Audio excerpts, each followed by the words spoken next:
پاکستان مسلم league functional Sindh کے صدر پیر سید صدرالدین شاہ راشدی سے ان کی رہائش گاہ پر پاکستان مسلم لیگ فنکشنل کراچی ڈویژن کے صدر انور اسیم نے ملاقات کی۔ اس موقع پر پاکستان مسلم لیگ فنکشنل سندھ کے سیکرٹری جنرل سردار عبدالرحیم اور ضلع جنوبی کے آرگنائزر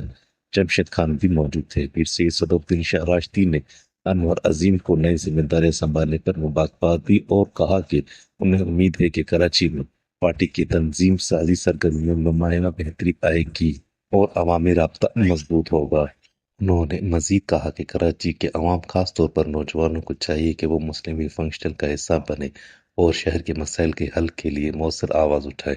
موجودہ حالات عوام کے حق میں نہیں ہیں، اس لیے عوام کو اپنے حقوق کے تحفظ کے لیے بیدار ہونا ہوگا اور کرپٹ نااہل حکمرانوں سے نجات حاصل کرنی ہوگی۔ انہوں نے مزید کہا کہ 2026 تبدیلی کا سال ثابت ہوگا اور عوام کے نااہل کرپٹ حکمرانوں سے چھٹکارا سید صدرالدین شاہ راشدی نے کراچی کی خراب صورتحال پر افسوس کا اظہار کرتے ہوئے کہا کہ ترقیاتی منصوبوں کے لیے فنڈز ہونے کے باوجود بھی عملی کام نہ ہونا تشویشناک ہے۔ شہر کی سڑکیں انفراسٹرکچر برباد ہو رہے ہیں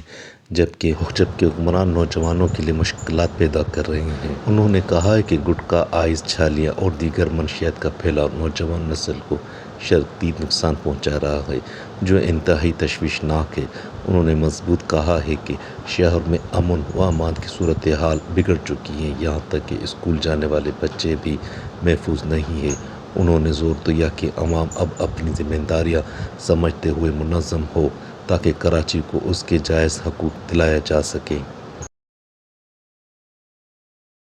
پاکستان مسلم لیگ فنکشنل سندھ کے صوبائی نائب صدر سید محمد راشد شاہ راشدی اور جی ٹی اے کے general secretary doctor Safdar Abbasi اور پاکستان مسلم لیگ فنکشنل سندھ کے صوبائی رہنما سردار معظم خان عباسی، پاکستان مسلم لیگ فنکشنل سندھ کے صوبائی رہنما سردار محمد خان جوڑے جو ریاض چانڈے اور جی ٹی اے کے رہنما ڈاکٹر حسنین مرزا نے پاکستان مسلم لیگ فنکشنل سندھ کے صوبائی نائب صدر فقیر خضر حیات منگریو کی کزن فقیر مطارق خان منگریو کے انتقال پر تعزیت کی اور گہرے دکھ اور افسوس کا اظہار کیا۔